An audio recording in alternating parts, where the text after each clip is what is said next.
بھائی اگر آپ ایک امام کے پیچھے لگ جائیں آپ جنتی ہیں، کوئی شک نہیں۔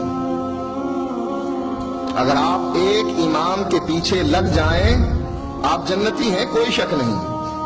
لیکن وہ امام، اس کا نام محمد الرسول اللہ، جو فرماتا ہے من اطاعنی دخل الجنہ، جنت دینے کا سرٹیفکیٹ محمد الرسول اللہ صلی اللہ علیہ وسلم کے پاس ہے۔ اگر کوئی اس امام کے پیچھے چلے جنتی ہے، کوئی شک نہیں۔ جو امام ہے ابو بکر کا، عمر کا، عثمان کا، علی کا رضوان اللہ علیہم اجمعین، عشرہ مبشرہ کا، بدریوں کا، احد والوں کا، جنگ خندق والوں کا، 1,40,000 صحابہ کا امام ہے، اس کے پیچھے چلنے میں جنت ملتی ہے، کوئی شک نہیں۔ حدیث میں آیا ہے من اطاعنی دخل الجنہ۔ لیکن جس کے بارے میں آپ کا خیال ہے کہ ہم خود ایک امام بنائیں اور اس کے پیچھے چلیں، اللہ نے گارنٹی اس کی دی ہے کہ اس کے پیچھے چلنے پر جنت ہے، اور اللہ کے نبی نے اپنے بارے میں خود کہہ دیا من اطاعنی دخل الجنہ ومن عصانی فقد ابا۔ میرے پیچھے چلا بلال، صہیب اور باقی صحابہ جنت میں گئے، اور میری راہ سے اختلاف کیا میرے اپنے چچا نے، ابو طالب نے۔ آپ نے فرمایا میرا رب اس کو جہنم میں آگ کے 2 جوتے پہنائے گا، اس کا جسم محفوظ ہوگا آگ سے، لیکن ان 2 جوتوں کی وجہ سے اس کا دماغ ایسے کھولے گا جیسے چولہے پر ہنڈیاں کھولتی۔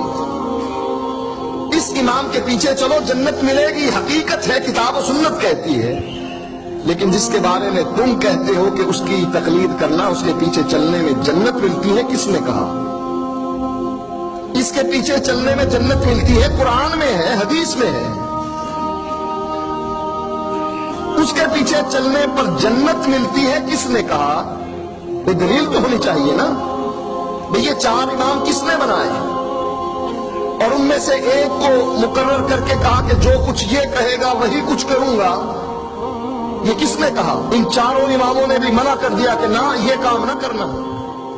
امام ابو حنیفہ رحمۃ اللہ علیہ نے منع کر دیا کہ جب میری بات نبی کی بات کے مقابلے میں آ جائے فَاتْرُكُوا قَوْلِي بِخَبْرِ رسول اللہ صلی اللہ علیہ وسلم، میری بات کو اٹھاؤ اور فَاضْرِبُوا عَلَى الْحَائِطِ، دیوار پر دے مارنا، اس لیے کہ یہ نبی کی حدیث کے مقابلے میں آ گئی۔ یہی بات امام شافعی سے، یہی بات امام مالک سے۔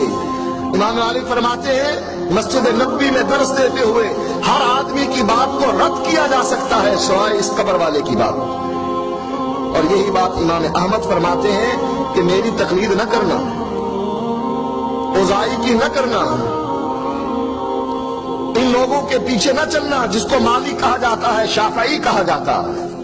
فرمایا خذوا من حیث اخذوا، دین وہاں سے لینا جہاں سے انہوں نے لیا۔ دین کا سرچشمہ یا کتاب ہے یا سنت ہے۔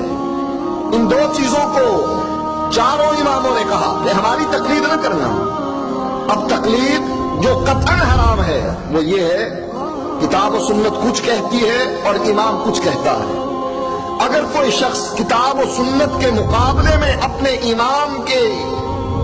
امام کی بات اور اس کی آراء کو ترجیح دیتا ہے، اللہ کی قسم ہے کہ یہ انسان کبھی جنت میں نہیں جائے گا۔